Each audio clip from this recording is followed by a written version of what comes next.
Hello mga lods, mga guys.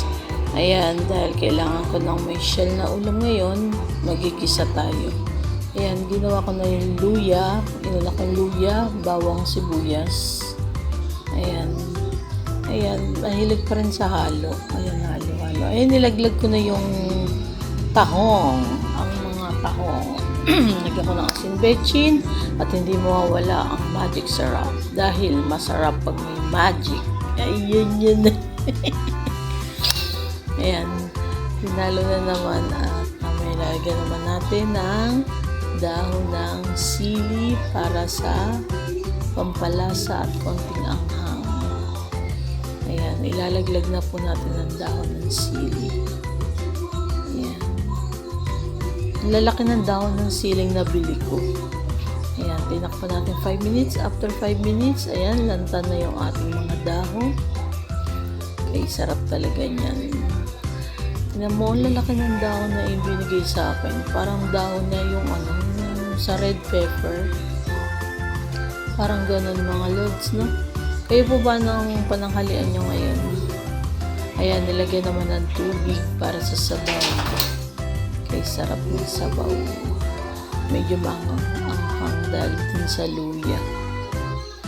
Ayan. Nilagyan pa din ng dagang pa para medyo marami-rami ang sabaw.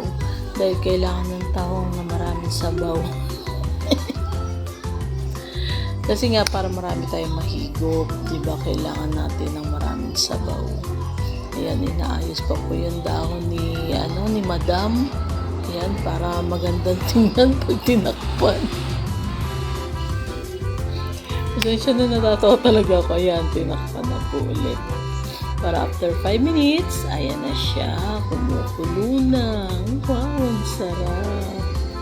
Malapit na po tayo sa tikiman portion. Yan po ang aking version ng pagluluto ng tahong. Ayan, para makahigop ulit kami ng sabaw. Kailangan ulit namin ng masabaw na ulam. Ayan. Nice po ulit ni Madam. Dinagdagan pa ng sabaw dahil kailangan pa ng medyo marami-rami sabaw. Ayan. Maganda ba ngayon yung ko?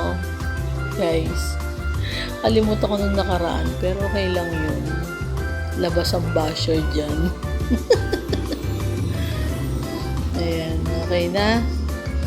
Nalo pa. Tapos takpan na. Yun lang po. Thank you. Thank you for watching, guys. Ayan po. Salamat.